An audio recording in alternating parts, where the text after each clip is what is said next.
Ladies and gentlemen, welcome to our episode of Artifact, and we are with Mr. Gregory Askew, who is a birding expert, a birding guide, actually. And Mr. Askew, please tell us about your journey into the world of birding. Going back to when I was a kid? Yeah, absolutely. Tell us Oh, all about yes. Well, I first became interested in birds when I was in my early teens. On my family on my mother's side, I have two uncles who were naturalists and artists, and they inspired me to get into it. Often by just kind of taking me out hiking and teaching me about the wildlife in our areas. And then there was a bit of a hiatus there through my late teens into my 20s, but then after my daughter was born, I got back into it again, and began taking her out as well. And so then you ended up in Saudi Arabia, Yeah, and you so were teaching in Saudi Arabia, and you picked up on your hobby in Saudi Arabia, or no, I got pretty passionate about it back in Vermont where we were living before we moved overseas. But then 2010, my work kind of led us out here. And coming to a new, obviously coming to a new country, there's going to be loads of things that I've never seen before. So it was quite exciting. And then, of course, being based in the Gulf countries and being able to travel pretty much throughout the region meant there was so much more to see beyond that as well. So did you read a lot really about got fired up then. Did you read a lot about birds in Saudi Arabia before you realized that you can go birding in Saudi Arabia? Yeah, I did. Yeah, once I knew that we were So you came prepared. yes, Okay, great. yeah, purchased a field guide, began studying up on the things that we could see. Amazing. So tell me, what is it about birding that is so attractive? So actually, birding has, I guess, is going through a popular phase. There's a few popular streaming series that feature characters who are Mhm. into birding. And I want to know why are you into birds specifically, and then why do you think popular culture is interested in people who are interested in birds? I've heard about this. There's a series out now, correct? Yes, there's a series out right now. I have to check it out. It's I've heard nothing more other than the fact that, one it's a of the main detective who loves birding. yeah, no, I have to Yes. check this out. Yeah. I haven't seen it yet. But as you may know, in the US, bird watching is incredibly popular, in the UK as well. I mean, for me, it was mainly just enjoying being outside and, being someone who is kind of hyper aware of what's going on around me. It was kind of hard for me growing up not to notice birds, because they're beautiful, they're noisy, many of them are quite visible, just kind of everyday features of, in our lives. So I was kind of drawn to that just as a way of kind of engaging with nature whenever I was out hiking or fishing. But then what happens with a lot of folks is that they become um, the excitement of seeing something new kind of leads them to pursue birds, in their areas, and maybe for some even to travel, sometimes far afield to see really exotic things. And why do you think popular culture might be interested in people who are interested in birding? Is it I just, find that kind of surprising actually, but I thought it was surprising if too. more people become interested in birding through, a character like that or a series like that, then that's Amazing, of awesome. course. Yeah. But I mean, like, for instance, like, when it came to the world of botany, I think Corona, people were stuck at home, they got into gardening, and then they realized, wow, they were missing a lot by not knowing much about botany. So I can see the impact that, a global pandemic had on the plant industry, for instance. But what do you think do you think birding is growing? Are people becoming more interested in birding? Do you see more younger people interested in birding? Or is it just that stereotypical retirees who are, with their binoculars looking for those birds? Um, I think it's across the board. I mean, there's a lot of young people get turned on to it. Like myself when I was a teenager. My daughter's 27 now, and she's been introducing her friends in their late 20s as well.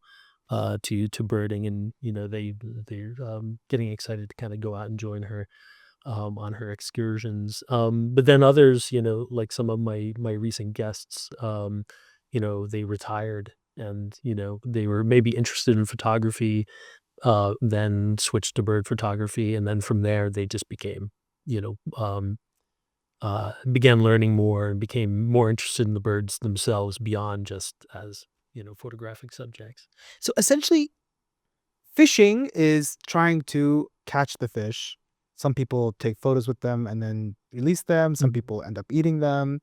Um, what is birding? Is obviously not like fishing. Um, it's different for different folks. I mean, for some, they're really, it's the opportunity to photograph them there and to really get beautiful captures of the birds that they're encountering. But for others, it's just seeing them, observing them.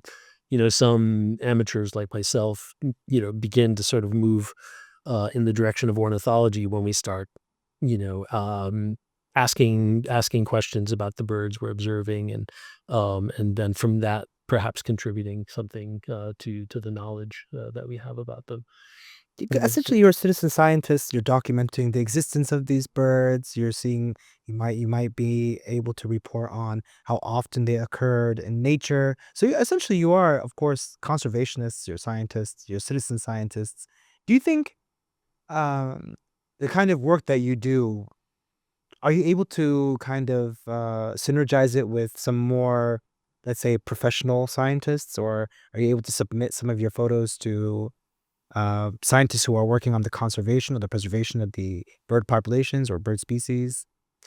Well, I mean, that's the role that the Cornell Lab of Ornithology, their eBird program, that's really allowed a lot of people who might otherwise just be casual observers to be able to contribute to scientific data.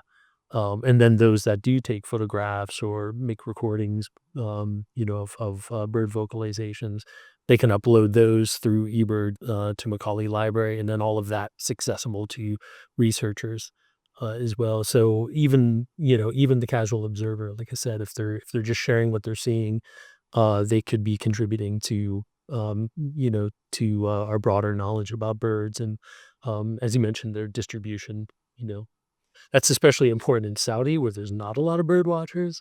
So we're learning new things all the time when it comes to where the birds are, and their timing, and breeding habits, things like that. And you're so generous with your information. I mean, I found you through LinkedIn, and not many people are sharing that type of professional content on LinkedIn. And I mean, yours really did stand out to me, Thank and you. I really do like how much you're sharing about specifically birds in Saudi Arabia. Because first of all, people imagine that deserts in general are without life, and so they imagine, the desert in Arabia to be a barren landscape that is home to nothing. Hmm. Second of all, they always imagine that birds only cohabitate with trees. And so if there isn't a large amount of trees, there must not be that many birds.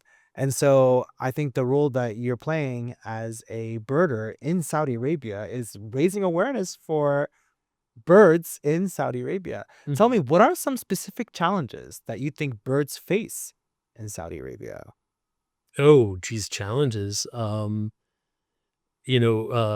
change is something that can potentially have a huge impact on their survival rate. I mean, birds in the desert, they're adapted to the heat and the aridity, but at the same time, there is kind of a tipping point for them as well. So if if there's an effort um, to oh, sorry. So, lost my train of thought there. No problem. Um, what was the question again? What are the challenges that you Because think you guys can birds? edit this too. Yeah, of course, of So, course. We'll edit the whole yeah. thing. Yeah, so So I'll edit the whole thing.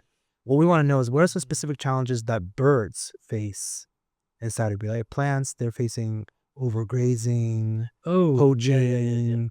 And what kind of pressures are birds facing in the natural environment in Saudi Arabia? Yeah. Well, out in the deserts, it's the overgrazing, as you mentioned, as well as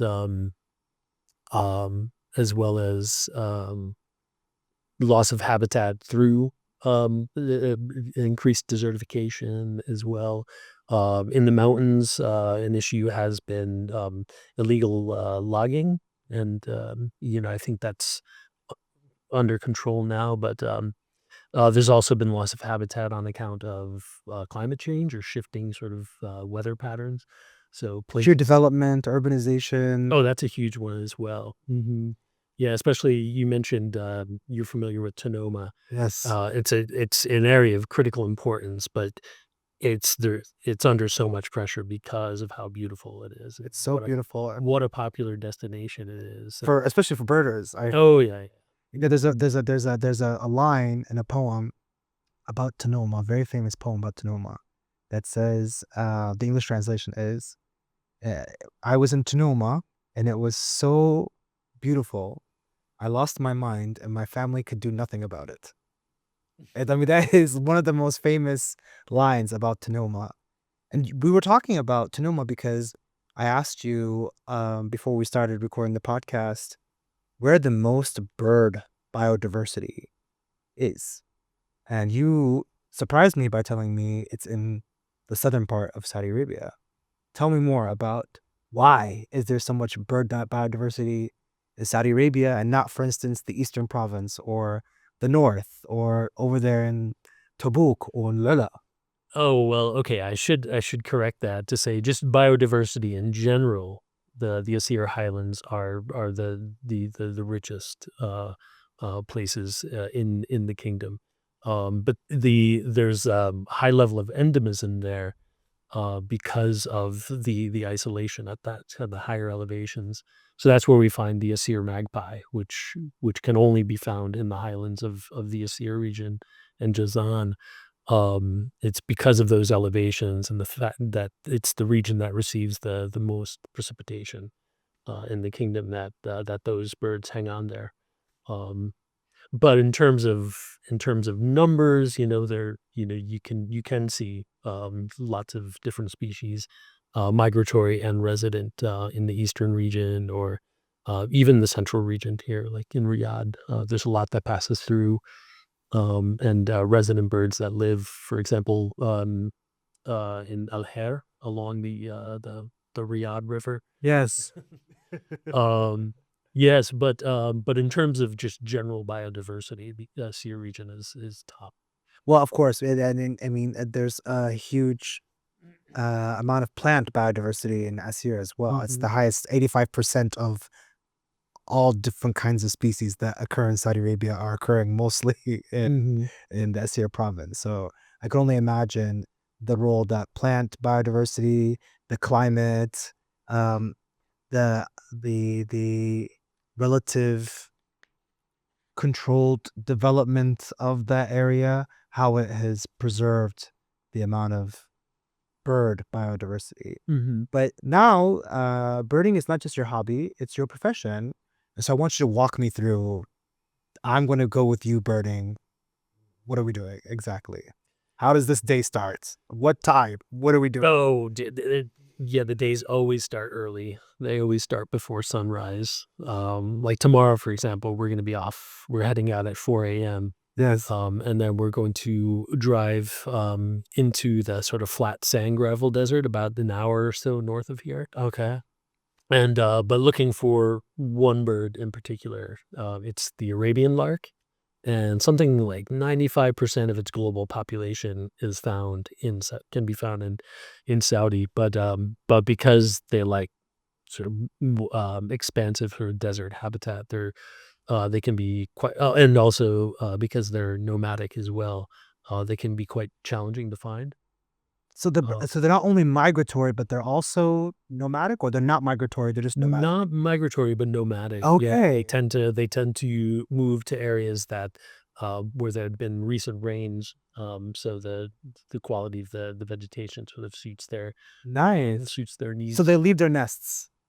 They just like do they build nests even or No, but they'll nest in different okay, locations, okay. depending on, which regions, primarily Saudi, have received quality rains. And so you're relying on I'm assuming books and you brought with you your binoculars. Mhm. And so tell us how do you use these tools in the field? I don't need to use them, aside from the binoculars to Yes. for identification. I don't need the field guide anymore. It just gives you Memorize videos on them. birds. Very nice. Um, but definitely anybody visiting the country for the first time, they should pick up a field guide like the Birds of the Middle East. There's also several great apps as well that you can add to your phone. There's one Arabic as well, for anyone, any Arabic speakers who'd like to learn about the birds, and just start studying up on them, get a sense of, where they occur in the country, what kind of habitat they prefer, and then just getting out into that habitat. But timing is really key. I mean, it's not birding is not something, for the late sleepers. Like you really do need to get up early. Birds are most active early in the morning, sometimes, late afternoon, but Mhm. really the best birding is early. Um, and then, um, So you text me if I'm awake at 3 a.m. in the morning saying, all right, we're gonna move at 4. yeah. Then we have breakfast, I'm assuming, in the car, in the four-way. What are we Oh, yeah, sorry. So, yeah, a typical day would be get out early, but we usually go whatever our target is for the morning, we go and, pursue that first, hopefully see it. That's the hope for tomorrow, and then, yeah, afterwards, we'll have breakfast in the field. So I'll make up coffee for everyone and very cool. lay out snacks, fruit, and whatnot. So do you have Um, to do you like do anything to attract the birds you're looking for? Like do you set out kind of any treats for them or no, is that not no, considered like real birding? we mostly go out and sort of search for them, but some places, some destinations, like in Southeast Asia, especially if we're talking about forest birds, some of the locals will often leave out food, or and then they can set up blinds where bird photographers, bird watchers can kind of sit quietly and wait for them to come in. So there's some staging evolved mostly in Southeast Asia, but for But around your here, no, no, I mean, that's something that could potentially, work, but ideally, you need someone local who would be able to kinda go ahead of time and, prepare the area, try to attract the birds for us. how about Al Ula as a birding? It's amazing up there. Yeah. Tell us about birding in Al Ula. It's incredible. I mean, our February tour was a lot of fun, and the birding was great throughout, but, we covered a huge distance, and most of what we were looking for isn't entirely reliable in any one particular place. So it's really about pinpointing suitable habitat. And yeah, we missed a couple things only, but we wound up seeing some really incredible birds. And some of them, right around Alula. Um, What did you go? Can you tell me what you saw? well, we saw the Arabian lark, which is Okay. the one that we're gonna look for tomorrow. Mhm. But up around Alula, that's one of the best places to see them. They're a lot easier to find there. And that's going out into the sand gravel desert. But Alula, it's got you have the sandstone canyons as well to explore, and the basalt lava fields as well. There's just a lot of interesting terrain, really good habitat, the farms even. We went out one late afternoon to just a farm there in the center of town, and saw lots of great birds. Tell me about a birding moment in Saudi Arabia that has stuck with you. That has really you always maybe you tell people who are trying to get into birding or you're back home in Texas and you're telling people about birding in Saudi Arabia. What's a moment that always comes to your mind? Um, Yeah, well, that actually happened in Riyadh. I had moved here in 2017, and first time I made it out to Riyadh to do a little exploring was 2018, and I headed down to Al Hair, where along the river there, and I heard a Basra reed warbler singing, and this is a not a rare bird in Saudi, but it's really hard to find. These are very shy birds that kind of, will kind of hunker down in the reed beds, and, mostly they're just crossing through Saudi during migration, so they breed up in the Mesopotamian marshes, in the spring and summer, like, southern Iraq and, southwestern Iran, and then they transect Saudi, on their way to East Africa, where they spend the winter. But, I've only ever saw them that one time, and they were singing as well. So there's something about the conditions down along the river that just was suitable for them to kind of hang out for a while. I'm not sure if they ultimately bred or not. I wasn't able to relocate them like a month and a half later. But this is a species of bird that for traveling bird watchers, like the group I'm going to be with this next week, like they want to see that bird. So, like, 'Cause is birding really like what we see it as? Like, it's so like nerdy, and people have like their pens and a piece of paper, and they're making check marks as soon as they see the bird. Like, is it really the hobby itself? Is there any like any action moments? Is there something stereotypical about birding that we misunderstand or we don't know, or in the general, let's say, layman population? What are we not getting about birding for those who aren't able to connect with birding? Um, well, I mean, it's not like a high intensity activity at all, but it does require a bit of grit, especially if you're really intent on seeing something. There's a lot of species that are quite challenging, so you need owls, for example. It's like if you get unnerved easily in the dark, then standing around for hours, looking for owls or something, and especially in a foreign country, if you've never been to Saudi before, the Middle East, and then you're just kind of hanging out at night in remote places, you could get unnerved.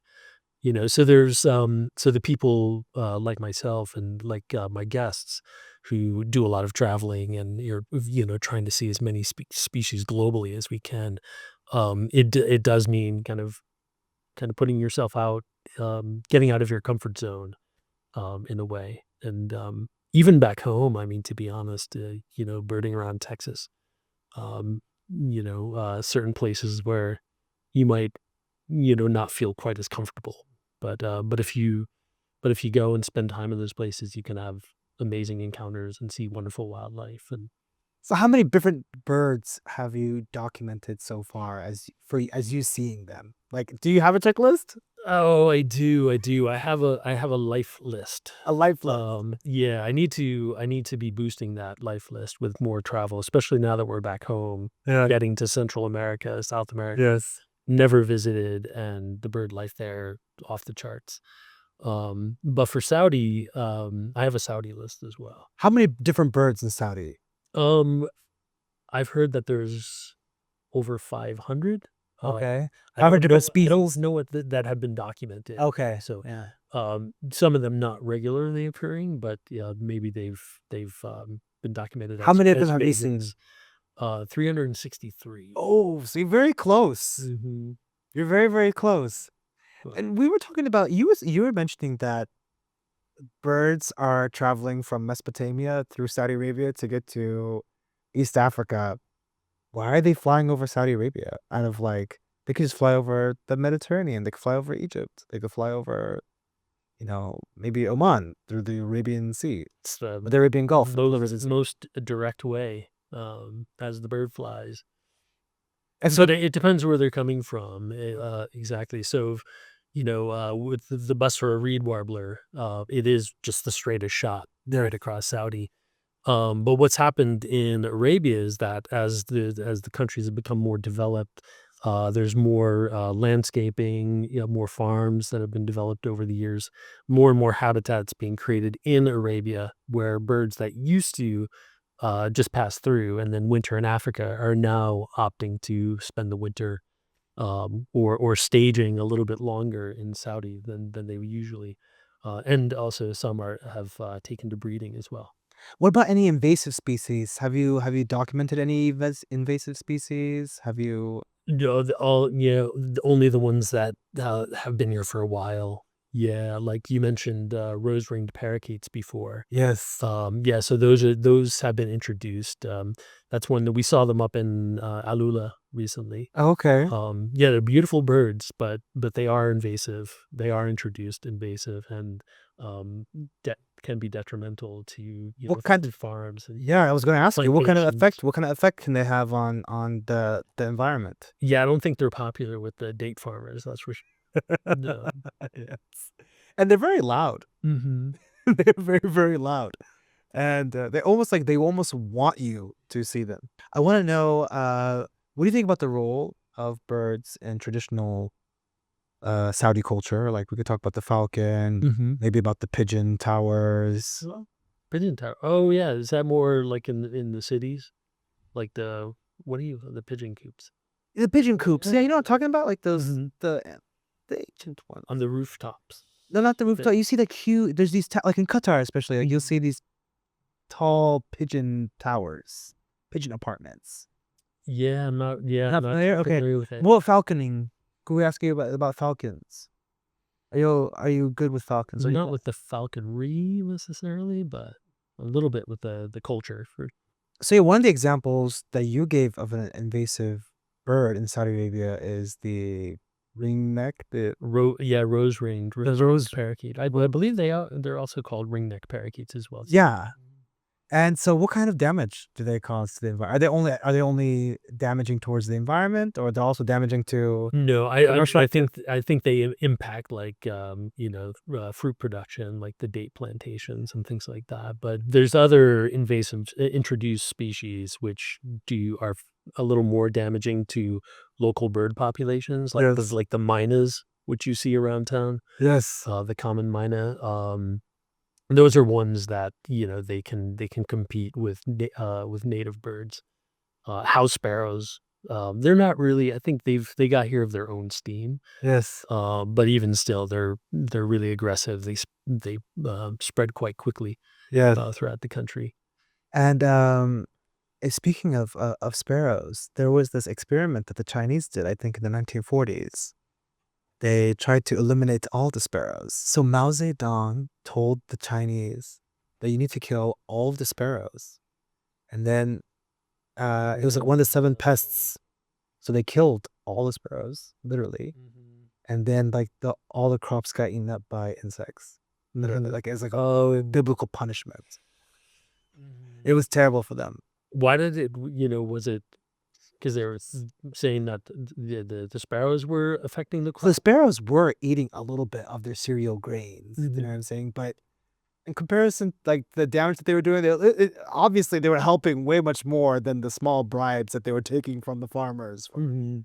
for also the insect protection that they were giving. So apparently there are species that targets grain and insects. Yeah, I guess the danger there is, like in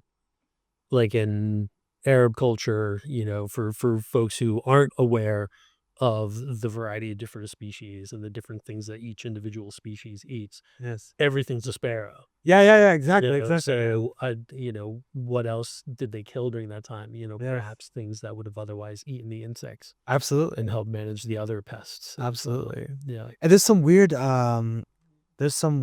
actually lore about owls. I think all over the Middle East, which is like if an owl like lands on the rooftop of your house, then Oh, like an evil omen. yeah, you're dying. Yeah. Like, if someone in your family's dying, Mhm. it's like that serious. Yep, I've heard that superstition before. Also, and from other cultures as well. Like Okay. if you hear an owl call in the night, or the screech of maybe a barn owl or something, then Yes. that means someone in the house will die. Yeah. So that's like it's a widespread belief, not just Mhm. in Saudi Arabia. Right, great. I think Khalas? so. Yeah. Because they actually say to you like one insult of not insult, but like you might say to somebody who brings bad luck, the face of an owl. Like you'd call him Wujid Buma. Really? Yeah, the face of an owl. Interesting, interesting. Because there's wajil khair, like the person who brings good news, Mhm. wajil khair, like, and then the person who brings Face of bad prediction. news, wajil booma. Wow, okay. Yeah, well, we need to do something about those Yeah, superstitions, we need to do something. especially if people are Ah, gonna Abdurrahman. mean harm against the owl. Nah, I think people are at peace with them now. So we finished the invasive, and I was smiling the entire time because I just think it's so funny when someone says parrots or parakeets cause damage. It's just like, because we're so used to them as pets. So, like, when people say anything, it's like almost saying like some sort of Pokemon is causing trouble to us. I don't know. It's just hilarious. Yes. You're tired. You're tired. I see it in your eyes. Let's finish up, Abdurrahman. There's Khalas? the monk parakeets in New York City. I don't know if you've heard of those, No, I but haven't. they often will nest up around the power line transformers and sometimes cause blackouts and things. So yeah, I mean, parrots have a huge impact on urban populations. Like the cities all over the world complain about pigeons. Airports especially hate birds. The Mhm. airline industry hates birds. Yeah, yeah. And so like birds can cause lots of damage. Like we always imagine birds as just like, maybe singing or just doing birdly things, but Yeah, in yeah. groups apparently they can do some real damage to human Oh, yeah, yeah. activity. It's interesting the ways that, people figured out, how to sort of manage those threats in a way that, is not, doesn't involve, completely culling, say a flock of geese hanging out in the airport or whatever, but like, airports hiring falconers essentially with falcons or Harris's hawks or golden eagles even to go out and scare geese away from the airport or Speaking of falcons, which brings me to my final question for tonight. I know that exhausted you with all my questioning. But tell me about the role of falcons and Saudi culture. What are some things that you think people don't know about falcons and Saudi culture, and what is the human falcon relation? How is it that two species that are very, very evolutionarily separated from each other, how can they form such a strong bond? I wish I knew more about that, but I mean, I know exactly what you're saying that it is impressive. We were discussing earlier how, traditionally falconers would catch them in the fall, train them through the winter, hunt with them, and then release them in the spring. So the idea that they were able to build those bonds with a wild animal, that quickly. And then they had that respect as well, that sort of ecological understanding that if they weren't to release the birds in the spring, then that would prevent those birds from going on and fulfilling the life cycle, and, reproducing, and then producing more falcons that to maintaining the population. So we mentioned earlier how some falconers, members of the falconry club, can get a permit from the government to practice this sort of traditional method of falcon hunting in Arabia. But there's been a major problem with illegal capture and some smuggling, as well as illegal capture within Saudi of these falcons. And just that's the thing to keep in mind that if you're taking a wild animal, removing it from the wild, which is having an impact on the global population of these birds. So um, But what role do they play in the wild? Like, why is it important to keep the falcons in the wild? If poaching them is so disastrous, Mhm. then what positive role are they playing, or what role, not negative or positive, Yeah. what role are they playing in nature? What's about your anecdote before about Mao Zedong and killing all the sparrows? It's like there's an ecological balance being maintained there, and if you put too much pressure on a especially a key predator like a falcon, then that's going to have knock on effects for the broader ecology in a region. So you can't quite anticipate, just what might come of it if you sort of if you remove a predator like that from What its do they prey on in nature, falcons? Falcons, mostly birds. Other Uh, birds. yeah, yep. They'll even go for other raptors if they can overpower them. So same with owls. The bigger owls will take smaller owls. If you can imagine, there's something kind of wrong about that, but It's so the idea of a weird. raptor eating another Well, it's like raptor, what had happened? fish eating fish, or like a dog eating world, like a dog eating dog world. Mm-hmm.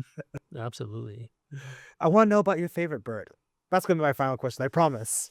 Tell me about your all-time favorite bird, and then your favorite bird in Saudi Arabia. My favorite bird, all-time favorite. It's really hard because it's not. It's also about sort of the context around like the encounter with the bird. But it'd be hard to say a favorite in the world, but a favorite in Saudi has to be the Arabian woodpecker. This Arabian woodpecker. Yeah, no, there's an Arabian woodpecker. It's the only woodpecker species that lives on the Arabian Peninsula. You can only find it up in the highlands, so it's southwest Saudi and western Yemen.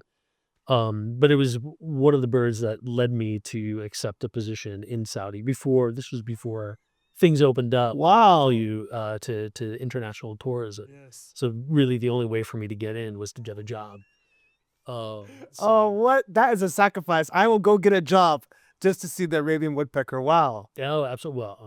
Well, Of course. it was That's a an good over job. exaggeration, but yes. It was a very good job as well. So it was definitely worth taking for that. But it was, just flipping through the field guide and seeing all these birds, amazing birds that you can see in Saudi, and just knowing that I had to go get there eventually. And the woodpecker was kind of top of the list. Wow. It's a really incredible species.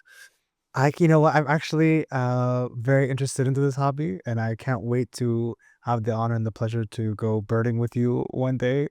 And Well, yeah, you don't have to wait to go with me. You can take your daughter out. yeah, I could, but I want to learn from the best. I want to learn from the expert. Lots of great then things you can see around. Maybe I can transfer some of that knowledge to her as Mhm. well. Thank you so much for being on our show today, and it's our honor and our pleasure to have you. We can't wait to get your updates, perhaps on air at Tulul FM, or maybe in a part 2 of this episode. Absolutely. So thank you so much, and we hope to have you again. Be a pleasure. Mine too. Thank you, sir. You too.